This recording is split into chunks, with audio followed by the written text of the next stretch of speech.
The highest award given to British officials who work abroad is the Order of St Michael and St George.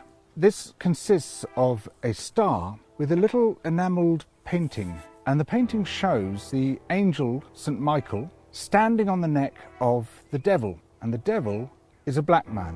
This image is very similar to one that we've become familiar with. A policeman kneeling on George Floyd's neck as he says, "I can't breathe." And the idea of standing or kneeling on the neck of a black man is deeply embedded in these notions of dominance, of white people over black people, the dominance of Western nations over other countries. Now, one of the recipients of this award was a man called Sir Evelyn Baring. Sir Evelyn Baring was the grandfather of someone called Mary Wakefield. Mary Wakefield is the wife of Dominic Cummings, Boris Johnson's chief advisor, a man who has done more to cover up the record of current events than anyone else in this government. Sir Evelyn Baring was governor of Kenya when Kenya was a colonial possession of the United Kingdoms. And while he was there in the 1950s, he instituted a system of concentration camps, which even his own Attorney General compared to those run by the Nazis. He drove into these concentration camps and fortified villages. Almost the entire population of the Kikuyu people, then numbering over 1 million people. Huge numbers died, some of them of starvation and disease. Many beaten to death, burnt to death, tortured to death.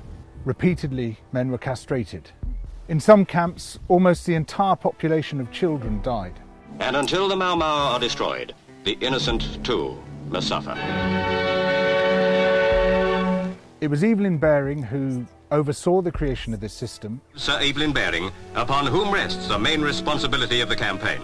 We are making progress in that struggle, and we are all confident that in the end we will succeed. He also directly authorised the beating to death of people within those camps. When Labour MPs asked inconvenient questions about this, on one particular occasion when 11 men were beaten to death, he told the Colonial Secretary to tell the MPs that they had died from drinking contaminated water. Before Britain left Kenya, there was an order sent down, implemented by Special Branch, to conduct what they called a thorough purge of the archives. They burnt crate after crate of documents. One of the orders instructed that if there were too many documents to burn, they should be packed into weighted crates, taken as far from the coast as practicable, and dumped into very deep water without currents. They erased not only the evidence of what happened in Kenya, but much of what happened in Malaya. The British troops in Malaya, slowly but steadily, are smashing the Red's reign of terror, and they'll keep at it till the job's done. In Yemen, where Britain fought its dirty war, in Aden. We're going to be extremely firm and extremely mean. If anyone starts any trouble, they'll just get the head blown off. They'll get the message in time, you know. We remember all this in the context of Boris Johnson telling us that to pull down statues is to lie about our history. The entire history that we are told about British imperialism is a lie. We, as a nation, have a greater level of pride in our empire than any other European nation.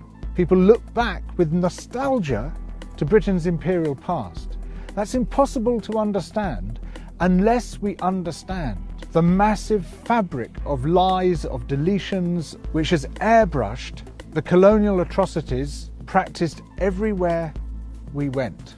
Imperialism has long been justified through the notion that the white man had a duty to civilize the so-called other races.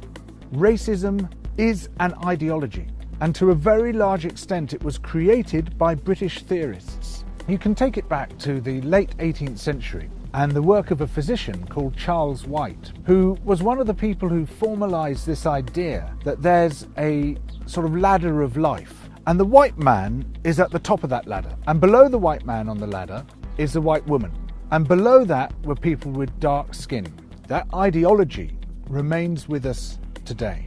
It's that ideology which led to the policeman kneeling on the neck of George Floyd, institutional racism, to systemic racism, and a huge part of that ideology began here in the United Kingdom to justify our seizure of other people's resources and other people's lives.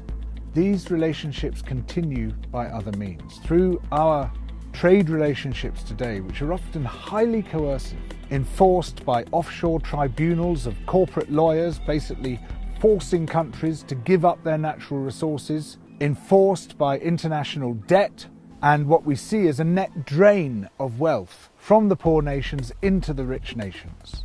This wealth is not just being taken from other people in the world today, it's also being taken from future generations. The capacity of the earth to support us is being wrecked by those who are burning through the earth's resources as quickly as possible, who are destroying our life support systems. Environmental destruction, imperialism, racism, these are intimately connected.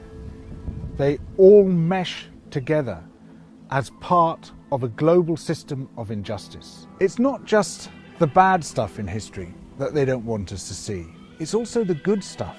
The massive role of the slave revolts and rebellions, of the slaves themselves and the ex-slaves, who through their advocacy managed to generate a huge amount of outrage about the slave trade and what it involved. Similarly, the history of resistance and rebellion within these shores, a huge range of people's movements amongst the working classes, amongst the middle classes, trying to create a better, juster, more democratic nation, often hundreds of years before their visions came to fruition. And by learning from that history, as well as by learning from our history of atrocities, these two hidden histories, we can begin to understand where we stand, why we are where we are, and how, from that position, we can start to build a better world.